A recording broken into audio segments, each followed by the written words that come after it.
Hoje a gente vai falar um pouquinho sobre OpenGL, tá? E eu digo pouquinho, bem pouquinho mesmo, tá? Meu conhecimento sobre OpenGL ele é bem limitado.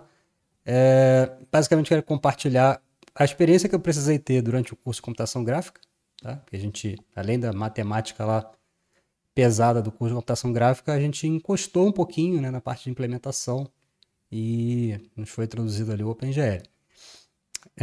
Então, assim, por que eu quero falar, mesmo não sendo especialista, alguma coisa do tipo? Porque eu lembro quão difícil foi entender algumas coisas de OpenGL, tá? E eu queria compartilhar essas coisas com vocês para ver se na hora que você estiver lá entendendo pelo menos essas diferenças, na hora que você seguir os materiais você vai se dar bem, ou se for necessário, eu posso fazer mais vídeos aqui sobre o assunto, aí eu estudo de verdade para trazer essas coisas para vocês aqui, tá? Então vamos seguir aquele caminho tradicional. Eu tenho uma pequena apresentação aqui para guiar aqui um pouco da fala, e eu preparei 3 exemplos, tá? Em Python, para a gente fazer programinhas bem simples, mas que são importantes para que a gente entenda alguns mecanismos do OpenGL. Então é isso aí. Chega de papo, vamos lá pro material. E nesse material, a gente já começa com 2 grandes grupos aqui. Você vê que eu separei justamente para diferenciar o termo OpenGL em 2 coisas. Cara, isso aqui é muito importante, porque no primeiro momento, quem ouve o termo OpenGL pensa logo que é alguma coisa, né, para programar na GPU.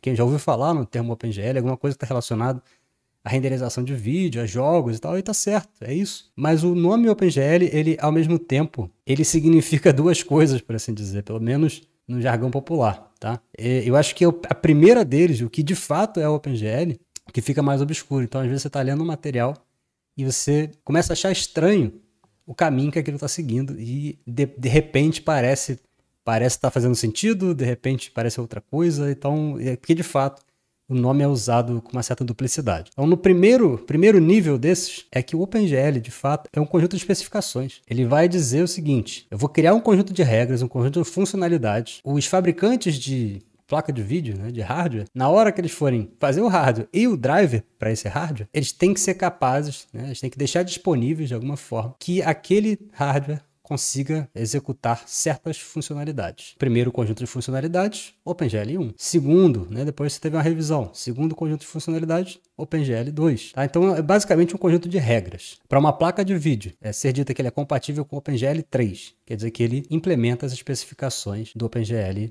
na sua versão 3. Tá? Eu não vou falar que funcionalidades são essas. Esse primeiro link aqui, você tem acesso aí ao site do Cronos, que é quem é responsável hoje em dia por manter essas especificações, tá? Então você pode ir lá, eles têm essa wiki interna, tem um PDF lá bacana, um material muito completo, tá? Vocês podem dar uma olhada aqui que está acontecendo lá. Mas assim, do ponto de vista prático, eu posso ter uma placa de vídeo que ela não é compatível com uma determinada versão do OpenGL porque o hardware não consegue fazer, ou simplesmente porque o driver, né, ainda não foi desenvolvido ali e implementado todas as funcionalidades de uma certa versão do OpenGL. Então a regra de ouro aqui para você conseguir fazer coisas no OpenGL é manter o seu driver atualizado. E aí você vai ter lá na especificação do driver qual a compatibilidade dele, né, com o OpenGL. Se é o 2, se é o 3 e tal.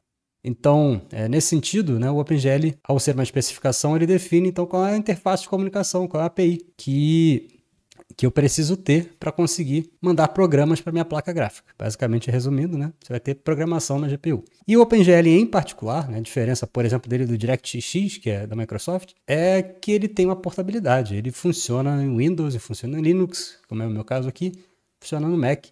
Tá? E por conta da portabilidade, ele vai inclusive ter uma maneira de operar diferente, que vai ser a parte que eu já vou falar aqui. Na outra vertente, né, nesse bloquinho aqui vermelho, eu já digo que a principal linguagem é o C++. Né? Eu acabei de falar que o negócio não é código. Né? Se a gente tem a placa gráfica com o driver que consegue responder a certos comandos, eu posso criar uma biblioteca que se comunica com esse hardware. Então, a outra maneira de falar, de se tratar o OpenGL, de se mencionar o OpenGL, é mencionar as bibliotecas que dão acesso a essas funcionalidades da placa gráfica. Tá? Então, eu confesso para vocês que isso é muito complicado de entender no começo, porque você às vezes está lendo um material de uma coisa que você nunca viu na vida e você tem essas 2 versões conflitando, tá? Mas é isso que está acontecendo. Então, por um lado, você fala sobre especificações, e por outro lado você fala de fato em coisas que me permitem ter acesso a essas funcionalidades. Tá? Então a principal linguagem que você vai ter muito material na internet, inclusive este link aqui do learnopengl.com, material muito bom, inclusive. O cara faz tudo lá em C++, tá? Eu vou fazer para vocês em Python, só para simplificar, tá? Não é que eu seja um especialista em C++ também não, mas eu não quis complicar porque eu quero mostrar outras coisas importantes. Bom, o fato, um deles é esse aqui, ó, o fato do OpenGL ser portável, ou seja, ele pode rodar em diversos sistemas operacionais ali, faz com que você retire do OpenGL certas responsabilidades. E as principais aqui vai ser um gerenciador de contexto, ou seja, uma placa gráfica ela tem uma memória RAM interna, né? Uma VRAM, um frame buffer, né? Como queira chamar. Então, quando eu estou programando alguma coisa, eu vou ter que reservar um pequeno pedaço dessa memória para colocar as informações gráficas, né? Para colocar ali meus vértices, meus planos e tal, meus triângulos. E tem que ter alguma coisa que diz, ó, esse espaço de memória é meu, esse espaço de memória é meu, essa informação aqui é minha, né? Tem que ter alguém para gerenciar esse contexto. E da mesma forma, eu preciso ter acesso ao sistema de janelas do sistema operacional, tá? Então, o OpenGL, para que ele mantenha a sua portabilidade, ele se desfaz dessa responsabilidade, tá? Então, ele tem acesso, ele precisa que os sistemas operacionais criem esses encaixes para ele poder operar. Bom, obviamente cada sistema operacional tem o seu e tal, tem toda uma complexidade em cima disso, que eu não vou falar para não ser muito extenso, mas esse carinha aqui, o FreeGlut, ele vai lá, olha para o sistema operacional, fala, olha, eu resolvo aqui. Se for Mac, se for Windows, se for Linux, eu consigo acessar contexto e consigo acessar janela. Então, deixa esse problema para mim, tá bom? Então, basicamente isso que a gente tem, tá? Relacionado à responsabilidade do OpenGL, onde ela começa, onde ela termina, e onde ela precisa terceirizar um serviço para manter as suas funcionalidades. No segundo nível, eu queria falar aqui sobre a pipeline, como é que acontecem os processos do OpenGL até virar uma imagem na tela, tá? Eu não vou entrar em muitos detalhes, só vou falar alguns termos técnicos. Por exemplo, este ponto, o vertex data, é o que você está passando, é a informação que você está gerando no seu código. Tudo que é shader, inclusive tudo que é pintado de azul nesse gráfico, é aquilo que você é capaz de programar, tá? Shader basicamente é algo programável. Então eu posso agir em coisas sobre os vértices, enquanto eles são só um conjunto de pontos, digamos assim, tá? Eu posso criar mais geometria nesse Geometry Shader e eu posso agir sobre os fragmentos ou os projetos de pixels, digamos assim, seria nessa parte após a rasterização, tá? Rasterização, a grosso modo, é eu criar um conjunto de candidatos a pixel. Eu fazer o mapeamento de uma coisa mais abstrata, digamos assim, nesse Geometry Shader, e aí de fato ele terminar esse mapeamento para pontos na tela, né? É aqui onde meio que acontece a ideia de eu ter saído da matemática pura e entrar na coisa de fato que eu vou imprimir na tela. Então, assim, de novo, eu não vou entrar nesses detalhes, o que é essas coisas. Entenda que é possível, dentro dessa pipeline, falar assim, OpenGL, faz essa parada aí para nós, tá? O que, de fato, a gente vai olhar, assim, materializando aqui no nosso código Python, vão ser as primitivas. OpenGL trabalha com um monte de estados, é uma grande máquina de estados. Então, estado basicamente por exemplo, uma cor é um estado. Falar, por enquanto a cor é vermelha, por enquanto a cor é azul, por enquanto você vai desenhar pontos, por enquanto você vai desenhar linhas, por enquanto você vai desenhar triângulos. A OpenGL trabalha desse jeito, né? Ele faz, por assim dizer, uma coisa de cada vez, tá? Mas ele executa todas as coisas aqui. E aqui eu trouxe algumas primitivas que o OpenGL é capaz, que a gente define para que ele comece um estado que faça pontos, que faça linhas, que faça triângulos, que faça quads, né? Tem uma lista aqui que eu não coloquei todos, mas é um pouco disso que a gente vai fazer. Ok, a gente tem 3 exemplos. A primeira coisa, eu quero mostrar esse arquivo pipfile. O que a gente precisou instalar aqui foi o OpenGL e o OpenGL Accelerate, tá? Eu vou mostrar aqui como é que faz. No caso aqui eu vou dar um pipenv para criar um ambiente virtual. Tem várias maneiras de criar ambiente virtual no Python. Eu sou preguiçoso, vou de pipenv. Então, install py OpenGL. Tá? Ele não deveria fazer nada. Tá? Se a gente olhar no nosso pipfile, ele não instalou nada de fato, porque já está instalado. E a outra coisa que a gente precisa instalar, ou na verdade é opcional, mas é bom instalar, é o Accelerate. Beleza, você vai reparar que ele não vai instalar absolutamente nada, porque já está instalado dentro dessa máquina, desse ambiente virtual Python aqui, tá? E aí no final ele coloca essas coisas dentro daquele arquivo pipenv. Nesse computador eu estou usando a versão do Python 3.10, tá? Ele coloca o seu também, mas não é uma obrigatoriedade. Então essas são as dependências necessárias para rodar esse código. Feitas essas dependências, a gente vai ter acesso agora aos meus exemplos aqui. E aí eu queria, bem devagarzinho, comentar o que está acontecendo desde a importação das coisas. Então, aquele pacote OpenGL do Python, ele dá acesso a algumas outras coisas, alguns outros modos. Então, a gente vai ter o OpenGL GL, OpenGL Glut, né? Então, esse OpenGL Glue, que são os utilities, e o GLUE. Tá? Eu não vou falar sobre todos eles, na verdade, eu importei tudo aqui, mas a gente só vai usar os dois primeiros, tá bom? E antes de entrar nesse método aqui, nessa função aqui, método não, função só, simplesinha, eu queria chamar a atenção para a primeira parte, tá? Para esta, vamos chamar essa de primeira parte. Primeira coisa, o OpenGL, ele não tem gerenciador de janela, ele não saberia colocar nada na janela, ele também não tem um gestor de contexto. E como eu falei, o Glut, ele vai lá e faz isso pra gente. Então, simplesmente, eu importei a biblioteca OpenGL.glut como Glut e chamei o Glut init. Tá? E o legal, apesar de eu ter feito esse namespace aqui meio separadinho, eu não tinha nem necessidade, porque tudo que é do Glut começa com Glut, tudo que é do OpenGL começa com GL, tudo que é do Glue começa com Glue, tá? Mas, basicamente, o Glut é o OpenGL Utilities Toolkit. Então, ele cria um conjunto de ferramentas aí para a gente trabalhar. Então, beleza. Ó. Inicializei esse cara, usei a função init window size para criar uma janelinha com tamanho pré-determinado aqui. Criei uma janela, create window, com um nomezinho bonitinho para aparecer lá. Tá? E aí, o que ele pede depois? Olha, o que eu vou mostrar nessa tela? Então, a gente precisa passar uma função de callback para ele, uma função que ele vai chamar toda vez que acontecer alguma coisa. Tá? Lembrando que, quando a gente trabalha com questões de vídeo, jogo, principalmente o jogo, né? Ele é um eterno loop. Tá? Ele vai ficar ali ativo o tempo todo. Às vezes, ele vai fazer muita coisa, mas, geralmente, a gente vai ter todo o tempo, né? A cada fração de segundos ali, eu vou ter alguma coisa sendo atualizada na tela. Tá? Então isso aqui precisa rodar em loop constante. Não à toa, você tem aqui a ativação do main loop. Tá? Então assim, bem simples. 5 linhazinhas de código. Eu peço para ele chamar alguma coisa, que vai fazer uma chamada no sistema operacional para resolver vários problemas. Vamos criar uma janelinha, dar um nomezinho para essa janelinha também. E vou ter um método ou uma função que seja responsável por colocar coisas na tela, e aí eu chamo quem é o main loop, tá? Então ele vai ficar chamando essa função o tempo todo. Tá? Então vamos dar uma olhada, porque essa parte inicial vai se repetir em todos os exemplos aqui. Como eu falei, os exemplos são bem simples para não complicar.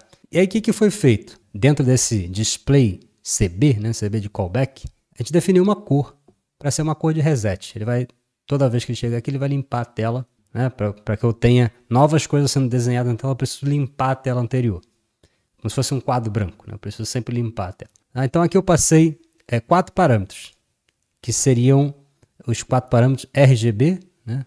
Vermelho, verde, azul, e uma cor de transparência, um alfa. Tá? Aqui, diferente de, sei lá, do HTML, que você passa essas cores ali com valores hexadecimais, aqui a gente passa de 0 a 1, tá? De 0 a 100%, alguma coisa do tipo. Bom, o segundo passo é chamar o limpador da tela, né? GL clean. Aí você vê outra coisa, né?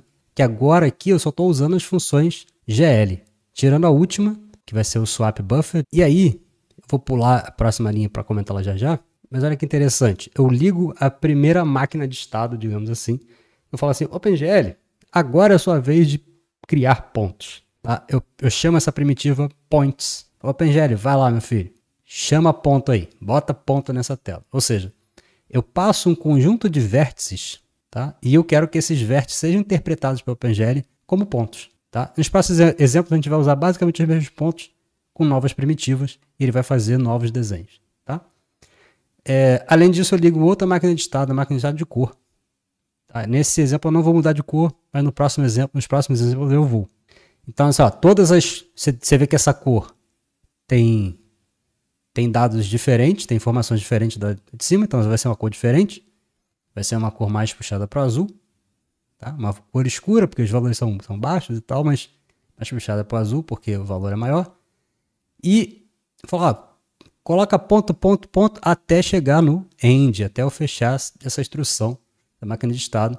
E falo lá para o nosso gerenciador, falar, meu filho, coloca esse negócio na tela e me dá um outro buffer para acumular outra coisa na tela. Tá? Então esse é o código simplesinho que a gente está rodando aqui. E na verdade, por falar em rodar, chegou a nossa vez de rodá-lo. Vamos lá, vamos dar nosso Python 3, exemplo 1. A gente vai ter este carinha aqui na tela. Deixa eu modificar ele um pouquinho aqui. Olha lá. Tá? Nossos pontinhos ali colocados. Uma outra coisa que eu não falei, eu falei do espaço de cores, mas não falei do espaço de tela, tá?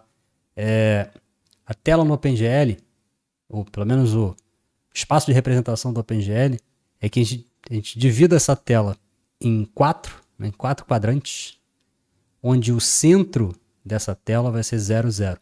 Algumas coisas, por exemplo, um Pygame da vida, você vai definir que o começo da tela é esse cantinho aqui, tá? Isso aqui é o 0, 0. Então você tem os Y crescendo para baixo, os X crescendo para a direita e tal, mas no caso do OpenGL é um espaço normalizado, então ele vai do centro para -1, né, para a esquerda e para baixo, e para 1 para a direita e para cima, tá? Então, beleza. Então, uma vez feito isso, vamos rapidamente agora olhar os outros exemplos. Eles não vão mudar substancialmente muita coisa, tá? Eles vão simplesmente implementar novas diretivas. Então, como eu falei, essa parte de baixo é a mesma, exatamente a mesma. A única coisa que eu mudei aqui foi que eu falei, OpenGL, faz uma tripinha de linhas para mim. Faz linhas serem emendadas uma na outra. Tá? Se eu colocasse só o lines, GL lines como diretiva, ele faria linhas só que de 2 em 2. Tá? Ele ia conectar a cada par de vértices. Deixando, por exemplo, se eu tivesse esses 4 pontos aqui, 4 pontos não, 3 pontos. Se eu deixasse esses 3 pontos, ele ia fazer uma linha conectando os dois primeiros e ia deixar o outro sem nada. Mas se tivesse um quarto, ele ia fazer a primeira linha, né, ligar esses 2 pontos, e ia ligar os outros 2 pontos, ia deixar um espaço. Quando eu faço o strip, ele vai, acaba um, ele conecta no outro, acaba o outro, ele conecta no próximo e assim vai.